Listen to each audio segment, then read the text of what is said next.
todos, sejam bem-vindos mais uma vez às Lendas e Mitos de Portugal. Hoje estamos no Tejo Internacional, na aldeia dos Alares. Vamos conhecer a sua história? Vamos lá então. O Parque Natural do Tejo Internacional abrange o vale fronteiriço do Rio Tejo, assim como outras áreas confinantes. Em Portugal, estende-se pelos territórios de Castelo Branco, Vila Velha de Ródão e Idanha Nova.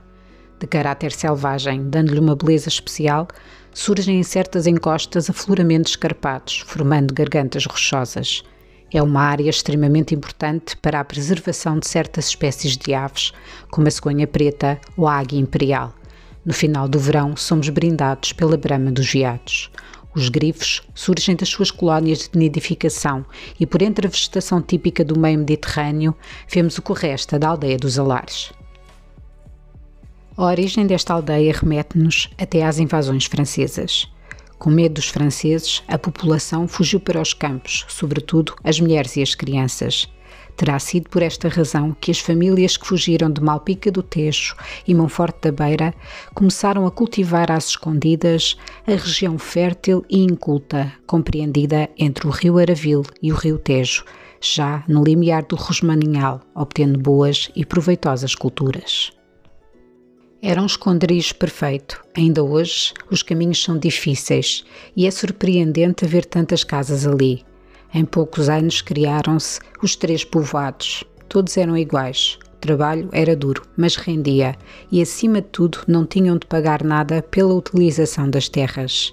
Porém, por volta de 1865, um foragido político, o Visconde Mourão, apercebeu-se da inexistência de qualquer título de registro de propriedade ou aluguer da terra por parte daquela gente simples e declarou-se dono de toda aquela vasta área, englobando as 3 aldeias, Alares, Cobeira e Cegonhas, numa propriedade única.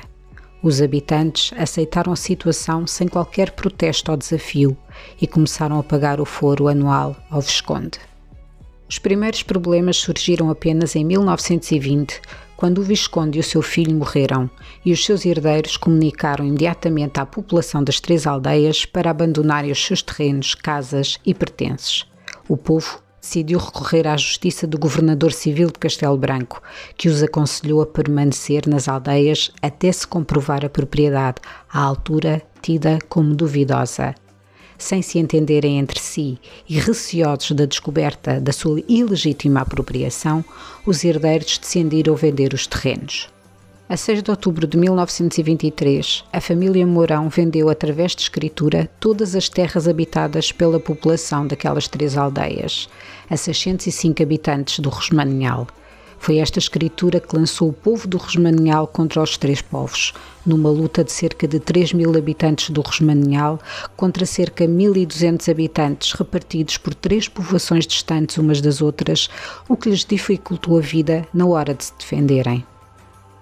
A 7 de outubro de 1923, os habitantes do Rosmaninhal invadiram a aldeia dos Alares, devastaram os campos, queimaram os celeiros, destruíram as alfaias e os arados. Seguiram-se as aldeias das Cegonhas e a Cobeira e ao longo de todo o mês de novembro sucederam-se os mais variados atos de vandalismo, havendo até relatos da época que contam que o mel e o azeite escorreram pelas ruas e o gado foi esfolado vivo.